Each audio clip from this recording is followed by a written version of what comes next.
மூன்று விஷயங்களை சொல்லிட்டு முடிச்சிட்டேன். ஏன்னா ரொம்ப நீங்கள் ஆர்வமாக கேட்டுக்கிட்டு இருக்கிறதுனால. ரெண்டாவது, உங்களுக்கு நீங்கள் மாணவிகள் அதுவும் பெண்கள் என்ன செய்ய முடியும்? பாண்டியஞ்சின்னு பெரியவர் வந்திருக்கணும், அவர் வரல.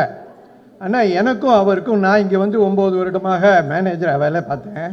அப்போ அவருக்கும் எனக்கும் உரையாடலும் விவாதமெல்லாம் நடக்கும்.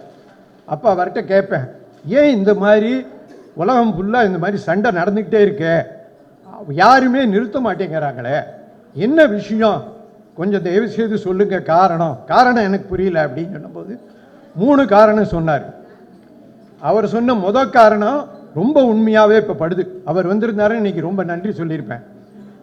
அமெரிக்காவாகட்டும், இன்னும் பல பெரிய வல்லரசுன்னு சொல்லிக்கிட்டு இருக்கோம் இல்லையா, இன்க்ளூடிங் இந்தியா, பலவிதமான ஆயுதங்களை தயார் பண்ணி வச்சுட்டோம், கையில் இருக்கு இப்போ இங்கே நம்மக்கிட்ட. அதை எவனாவது வாங்கிக்கணும்ல.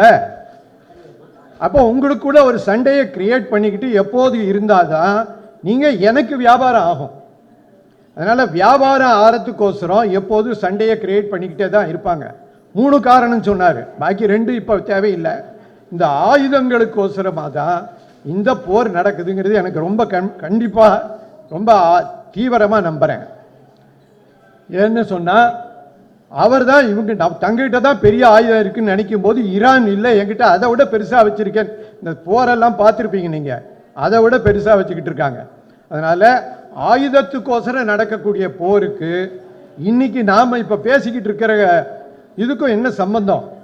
இதோ இங்கே உட்கார்ந்துருக்காரு இல்லையா, இவர் ஒருத்தர் தான் இந்த இப்போ நாம் யூஸ் பண்ணுறோம் பாருங்க.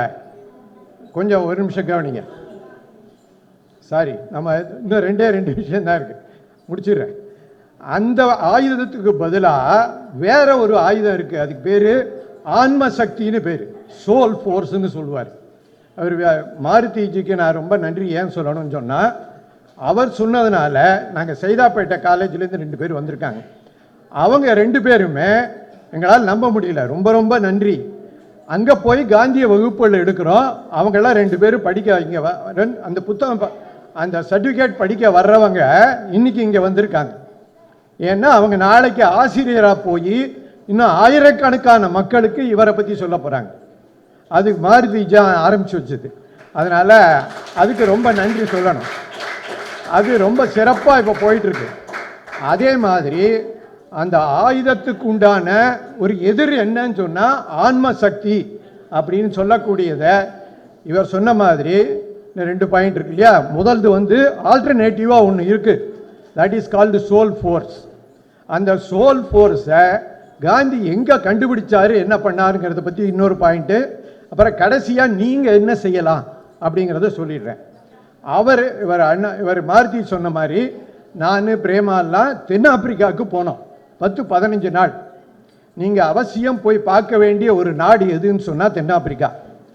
காந்தியினுடைய வாழ்க்கையில் 21 வருடங்கள் சின்ன பையனாக இருக்கும்போது அங்கே போயிருக்காரு. ஏன் இவ்வளவு கவனிக்க சொல்கிறேன்னு சொன்னால், அங்கே அவர் வெற்றி பெற்றதுக்கு காரணம் நம் தமிழர்கள். அந்த புத்தகத்தை தயவு செய்து படிங்க. இவர் சொன்ன மாதிரி நான் வந்து சத்திய சோதனை அதுக்கு இதெல்லாம் படிக்கிறத விட நம்ம தமிழ்நாட்டை சேர்ந்த பெண்கள் எல்லாம் நாமெல்லாம் படிக்க வேண்டிய ஒரே புத்தகம் தென்னாப்பிரிக்காவில் சத்தியாகிரகம். தயவு செய்து அந்த புத்தகத்தை படிங்க.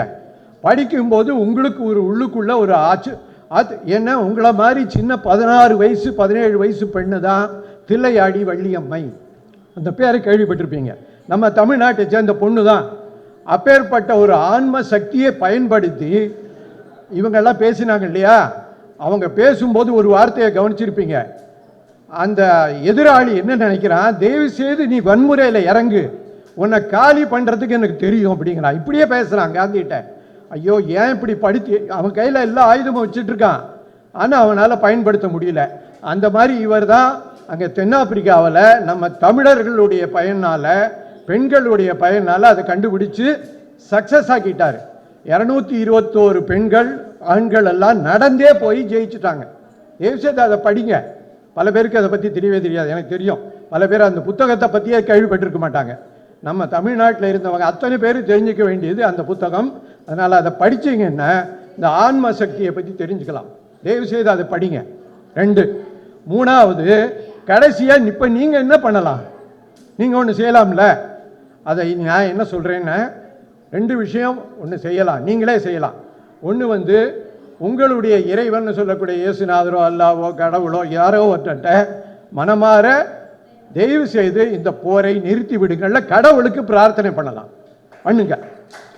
ஏன் அப்படி சொல்கிறேன்னு சொன்னால், செத்து போகிறதா இவங்கெல்லாம் சொன்னாங்களே, செத்து போகிறதெல்லாம் ஆண்களோ பெரிய போர் வீரர்களோ கிடையாது.